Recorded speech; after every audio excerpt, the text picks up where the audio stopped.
Welcome, everyone, to episode 460 of Just Joshing. I'm your host, Joshua Cantellaresco. I write stuff in podcasts, too, and today I continue my reading of Alice Zero.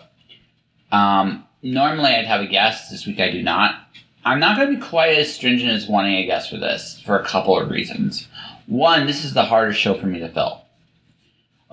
Interviews, I have no problem filling. In fact, I am booked all the way to February already for the new format, and we'll talk about the new format in a bit when it comes to interviews. But when it comes to this, what I'm doing here in terms of getting authors to come read on my show, that one's been a lot harder. I've had lots of yeses. I've had lots of people kind of fall away and fall through. And again, I'm not throwing anybody under the bus. This is just one of those things. Not everything you do works out. And just for whatever reason, there's a struggle to get it to work. I still like reading. I love narrating. I'm enjoying this once a week narration. But also this is a new format as well. This is where I'm talking about everything that's happening for me, that's happened to me for the week, and everything going forward, going from here on in. This is the conclusion of week 2, and hopefully the continuation of stuff going forward. I am going to be reading on this episode. Like I said, I'm going to continue Alice in Wonderland because Alice in Wonderland's a lot of fun to read. I'm enjoying it. But this is a new format and a new show, and this preamble won't be there quite so much. Next week it'll be more of, this is my guest, if I have a guest, or I'll talk about what I'm reading, and then I'm going to talk about my week and my career, what I'm doing for this. This is kind of like an update, and this is going to be kind of personal. And then once that's done, I get to reading, and that's going to be the format with this show. Like I said, I've completely altered the format of both shows, and I'm kind of curious what people think about that, and I would love to get feedback on it. But for starters, let's talk about week 2. I had a special drink and draw I didn't anticipate. I had my first guest disappear, but she helped me find a replacement really quickly for the drink and draw, Joshua Harms. And my guest is going to be coming back at some point down the road. I have to figure out what I'm going to do with Wednesday. Do I make that a regular stream as well and just make that a random Wednesday, or do I make it a Patreon exclusive? I'm thinking about that both ways. It could either way. It could be good, or it could be interesting. It could be a bunch of different things. So that's kind of the hope, and that's kind of what I'm working on right now. But let's start with the podcast, because the podcast has been the big undertaking of the last few months, and that's this new show. I've been almost streaming on Twitch pretty much every day. By the way, if you guys haven't already, subscribe to my Twitch and my YouTube channels. That's very important right now. We'll talk about my YouTube in a bit. But every day on Twitch, I go on the air and I interview people on the air, whether it's, Susie Vidori, who was my guest today. And like I said, this is a little late. Or whether it's somebody like, Rachel Tomeo, whether it's somebody like, Rich Perota, which that was an incredibly special episode, and I'm really proud of that one. And I'm probably going to air it as an audio on Christmas. That's going to be my Christmas release. Because it's such a magical episode. I might do some other things during the holidays this week. I'm taking 10 days off. But that episode is probably going to air officially there. It is such a cool and wonderful thing. It's one of my 2 episodes from the 101 Tales build-up that in the 101 Tales build-up with Chuck Pinot is just incredibly fun and just so random and last minute that they were just some of my favorite stuff this year. And I gotta definitely have those episodes up and running. The show I've loved this new format. My favorite format so far has been the drink and draws. Talk about coming out of your comfort zone in public. I have to acknowledge something. I can draw. I'm not some of the people that are on my show. Holy crap, they're all amazing. Anbu is incredible. I am looking forward. So I found out that Anne loves pulp heroines and she would do Vampirilla in a heartbeat. So I'm actually just half tempted to pitch Vampirella so I can actually just find a way to use her in that role. She's awesome. Anne's an amazing talent. I'm hoping next year for my next novel that she's the one that does the cover. We kind of talked about that a little bit. And, I love her work. She's phenomenally gifted as not just as a artist, but a storyteller. I loved working with her. And also with that series, the cool thing is there's other artists from the past I can actually bring back and just do cover specifically for it because of the nature of that series, which excites me to no end. We'll get to that one in a little bit. But I love the drink and draws. Rich Perot's was amazing. Joshua Harms was a lot of fun. Josh, I'm so jealous of his hair. Jealous of his mustache. Jealous that he can grow a better beard than I am and he's half my age. I can't compete with that. Just holy crap. But Josh was an incredibly talented guy, and we had a great talk, and he's a good dude. And like I said, I'm booked solid when it comes to interviews until February. I had someone drop out on me on Wednesday. So can we do something in January? No, you can't. February, maybe. And, I still I booked this where I would take Monday, Tuesday, Thursday, Friday, because this is technically my 5th episode.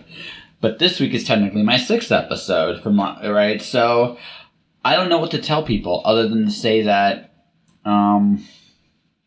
that Wednesday episode I'm kind of debating what I should do. What do you guys want me to do? I could actually make it a teaching lesson, like a lesson on some form of the craft, whether it's audio, writing, or, just me just talking examples and teaching people. I could do something like that as a little fun thing. Or I could do something strictly for my patrons.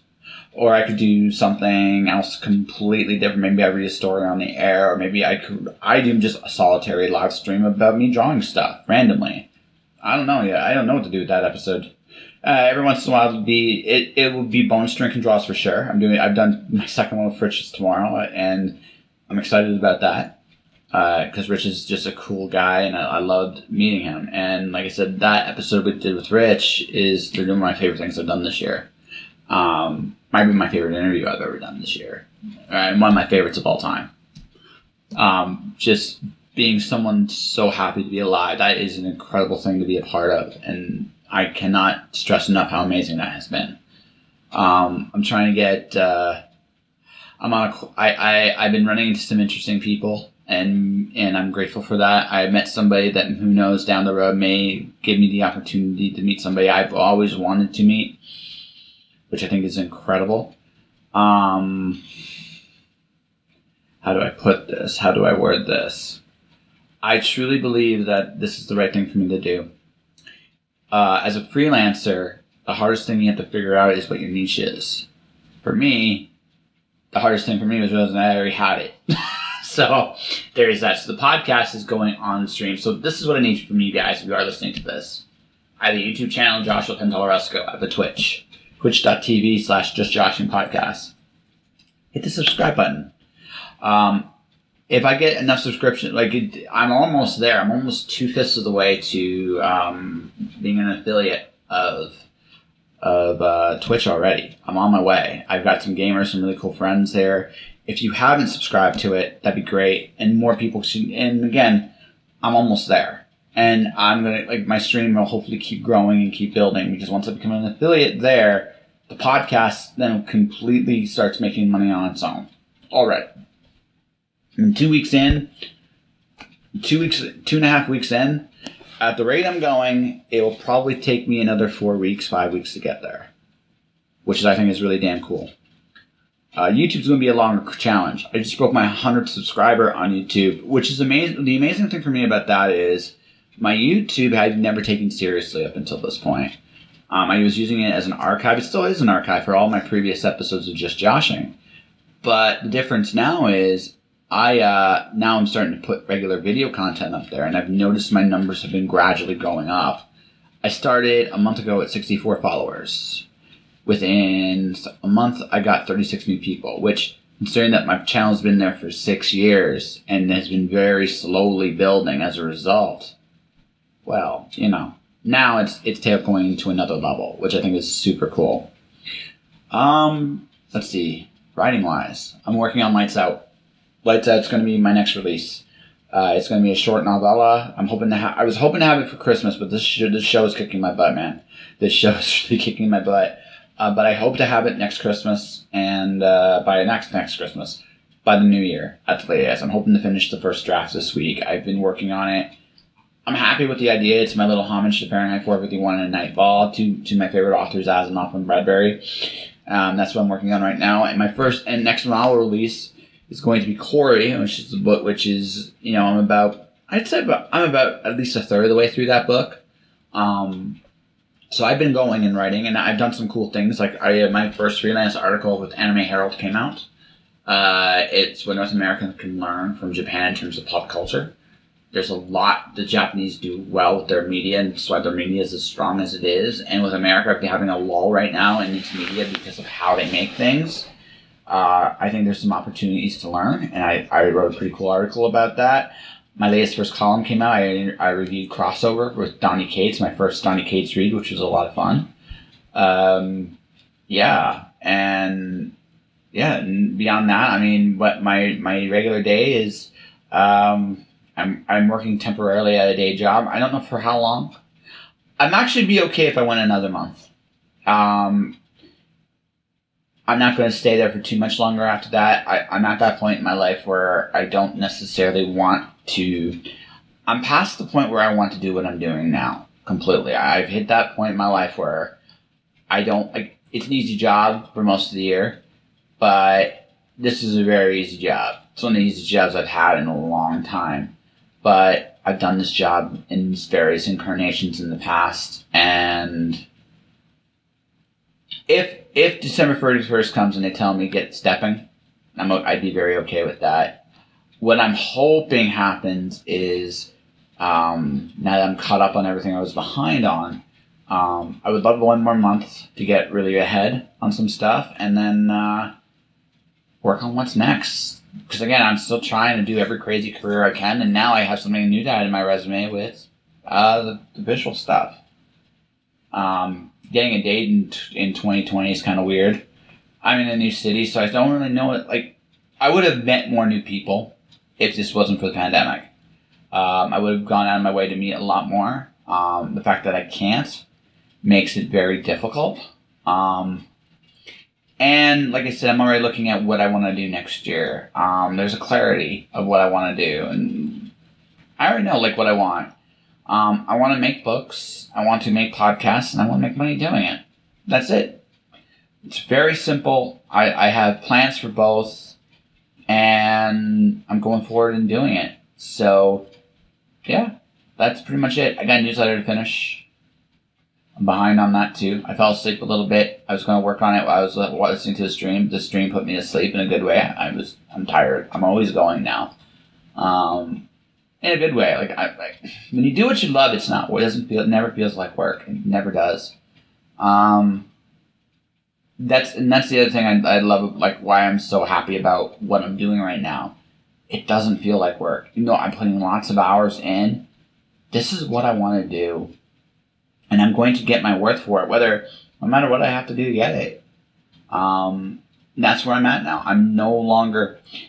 I said this, I put a freelancing post up, and I talked about this with Suti today. You have to believe you're worth something. I had someone come up and fight with me about this. You have to be good. No, you don't. You have to believe what you do is worth your while. And good is relative to that, right? I will do some things for money. I've edited for people for money. I've written stuff for people for money. I won't take a pay cut below a certain point to write. I won't take a pay cut below a certain point to edit. There comes a point as a creative, as someone, if you're serious about turning your creativity into a passion to go full time at some point you have to set your price. The reason you do that is simply because it's about protecting what you love. I love doing what I'm doing, and I do it for free. And I am right now, by and large, doing it for free as I'm establishing something new and different. And at the same as well with my podcast.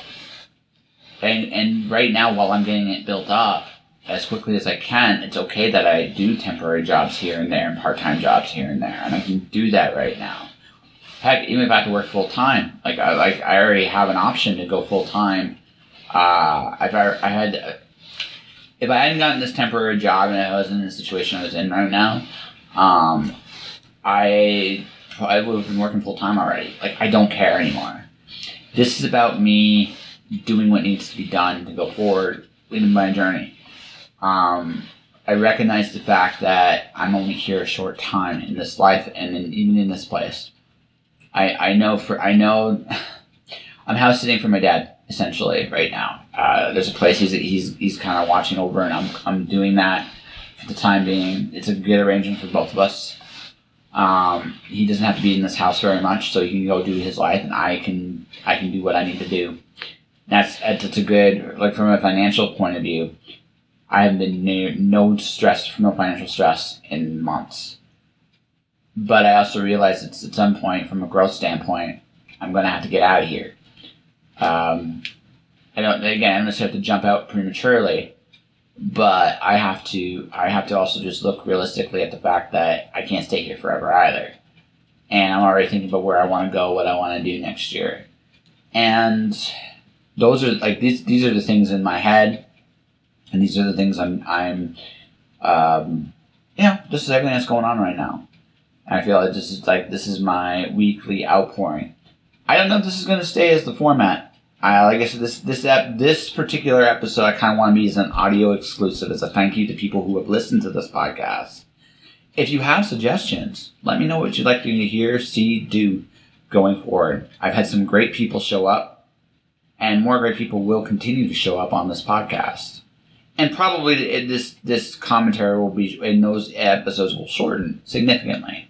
But I do like the idea. This is the weekly. This is who I am. This is what I'm doing. This is what I'm thinking about right now. So my advice to you guys, especially, if there's one thing this pandemic has taught me personally, is this: we undervalue ourselves so much. I call out Canadians hardcore on this. Look, this is how I look at it. Since I'm quote unquote an essential worker right now, I don't want your praise and thanks. I want a raise. And honestly, instead of praising my workers, what we should all be fighting for is a raise in pay for everybody. Because truth be told, if our lives are so cheap in a pandemic for the wages that most of us are making right now just to put a roof over our head, that is terrible. That is an indictment on our whole way of life. I do not like this idea of going back to normal. I don't want to go back to normal. I want it better. And I think everybody should, and I wish more people thought that way, because maybe we'd fight that instead of each other over a stupid mask. So I'm not going to get into that. What I'm going to say, though, is you guys are all worth so much more than what you guys are acknowledging in this moment, in this time. You all make incredible magic, and you deserve everything you get in this life in terms of possible rewards for you. You shouldn't have to struggle to do the things you do. Life, even if everything was going perfectly, life's hard enough. Why make it harder on yourselves? So fight for what you're worth. Believe that you're worth something. Because the truth of the matter is, you are. Alright, guys. Let's get to Alice in Wonderland, shall we? This episode of Just Joshing is sponsored by Indie Imprint. Indie Imprint supports creators by creators. Whether you are writing a book or creating a video game, Indie Imprint works with its clients to produce, edit, and present their projects to the world. For more information, check out their website at www.indieimprint.com. Chapter 7.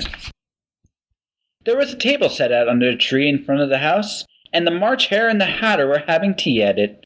A dormouse was sitting between them, fast asleep, and the other two were using it as a cushion, resting their elbows on it and talking over its head. Very uncomfortable for a dormouse, thought Alice. Only as it's asleep, I suppose it doesn't mind. The table was a large one, but the three were all crowded together at one corner of it. No room, no room, they cried out when they saw Alice coming. There's plenty of room, said Alice in dignity, as she sat down in a large armchair at one end of the table. Have some wine, the March Hare said in an encouraging tone. Alice looked all around the table, but there was nothing on it but tea. I don't see any wine, she remarked. "There isn't any," said the March Hare. "Then it wasn't very civil of you to offer it," said Alice angrily. "It wasn't very civil of you to sit down here without being invited." "I didn't know it was your table," said Alice. "It's laid for a great many more than 3.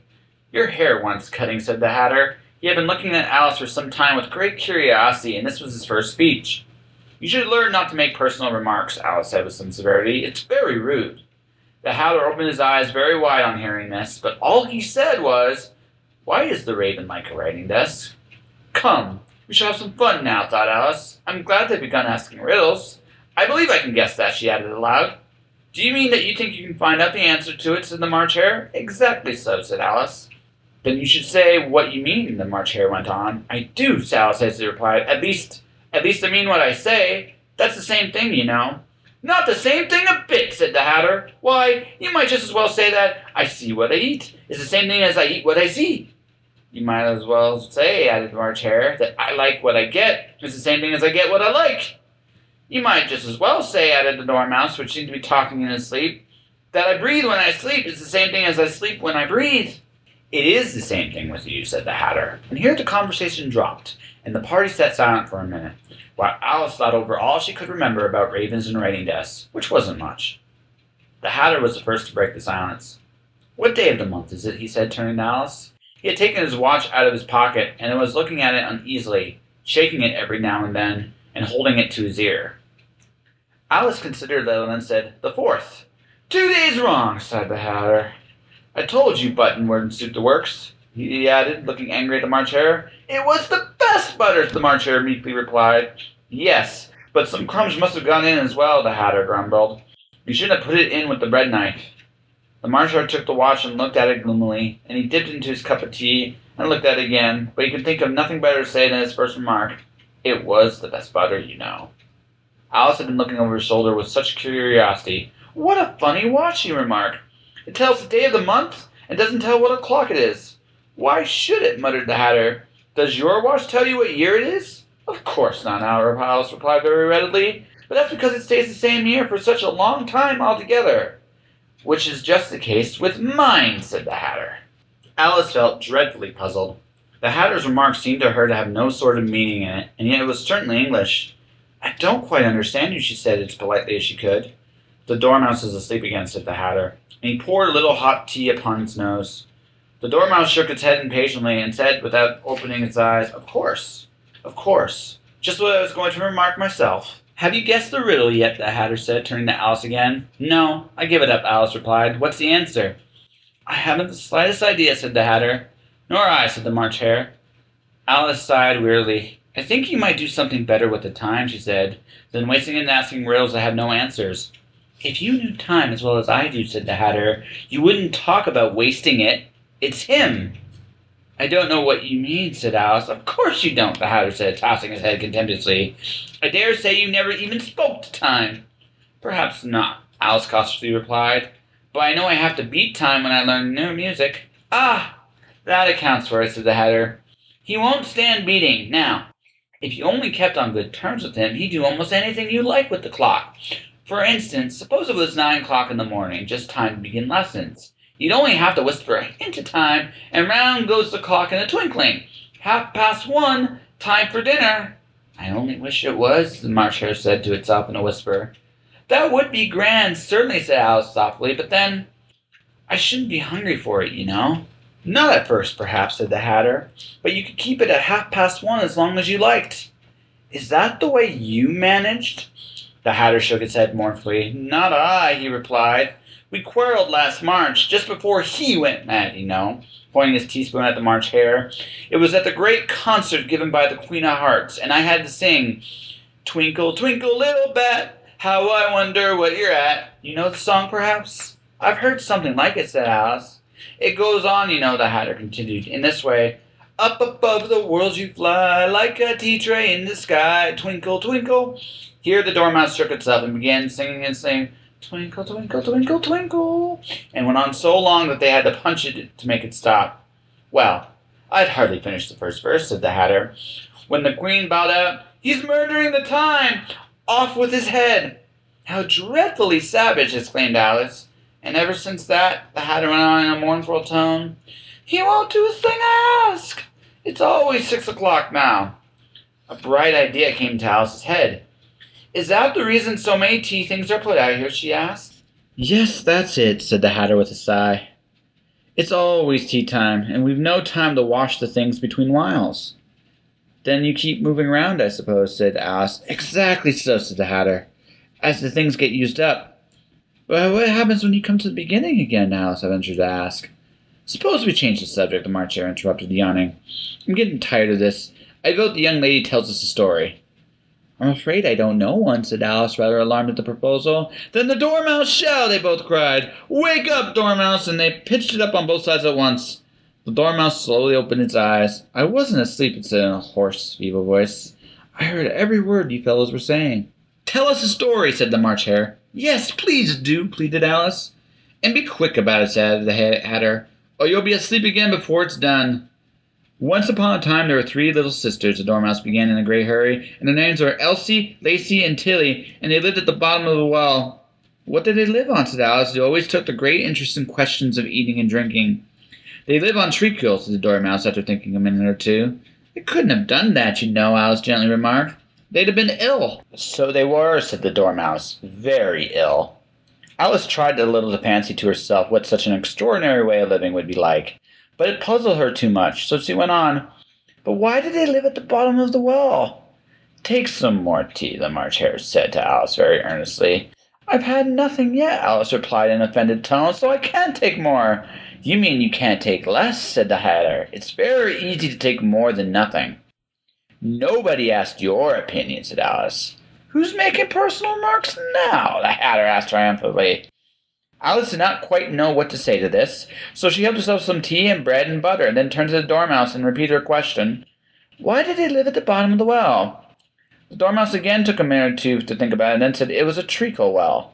There's no such thing, Alice was beginning very, but the Hatter and the Dormouse went, Shh, shh, and the Dormouse sulkily remarked, If you can't be civil, you'd better finish the story for yourself. No, please go on, Alice said very humbly. I won't interrupt you again. I dare say there may be one. One indeed, said the Dormouse indignantly. However, he consented to go on. And so those 3 little sisters, they were learning to draw, you know. What did they draw, said Alice, quite forgetting her promise. Treacle, said the Dormouse, without considering at all this time. I want a clean clap, interrupted the Hatter. Let's all move one place on. He moved on as he spoke, and the Dormouse followed him. The March Hare moved into the Dormouse's place, and Alice rather unwillingly took the place of the March Hare. The Hatter was the only one who got any advantage from the change, and Alice was a good deal worse off than before, as the March Hare had just to set the milk jug onto his plate. Alice did not wish to offend the Dormouse again, so she began very cautiously, But I don't understand. Why did they draw the treacle from? You can draw water out of a water well, said the Hatter, so I think you could draw treacle out of a treacle well. Eh, stupid? But they were in the well, Alice said to the Dormouse, not choosing to notice this last remark. Of course they were, said the Dormouse. Well in.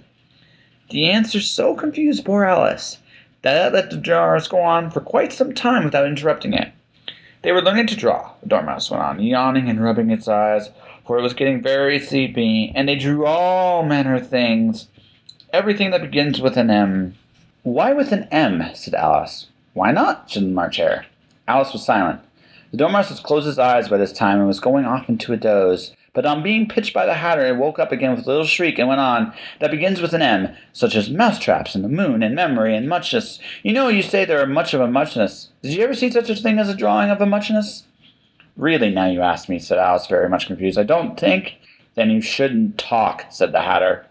This piece of rudeness was more than Alice could bear, and she got up in great disgust and walked off. The Dormouse fell asleep instantly, and neither of the others took the least notice of her going, though she looked back once or twice, half of them they would call after her. The last time she saw them, they were trying to put the Dormouse into the teapot. At any rate, I'll never go there again, said Alice as she picked her way through the wood. It's the stupidest tea party I ever was at in all my life. Just as she said this, she noticed that one of the trees had a door leading right into it. That's very curious, she thought, but everything's curious today. I think I may as well go in at once, and she went. Once more she found herself in the long hall and close to the little glass table. Now I'll manage better this time, she said to herself, and began by taking the little gold key and unlocking the door that led into the garden.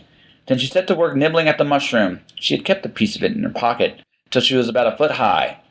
And she walked down the little passage, and then she found herself at last in the beautiful garden, among the bright flower beds and the cool fountains.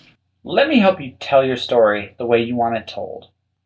If you're in the genres of science fiction, fantasy, thriller, historical, or young adult, I have services that can definitely help you. I can produce, narrate, and master said audiobook so it's ready for Amazon and any other software you need. For more information, see my website at jpantellaresco.wordpress.com/audiobook-services. You worked hard to create that story, and I'll work just as hard to make sure it's told in the right way.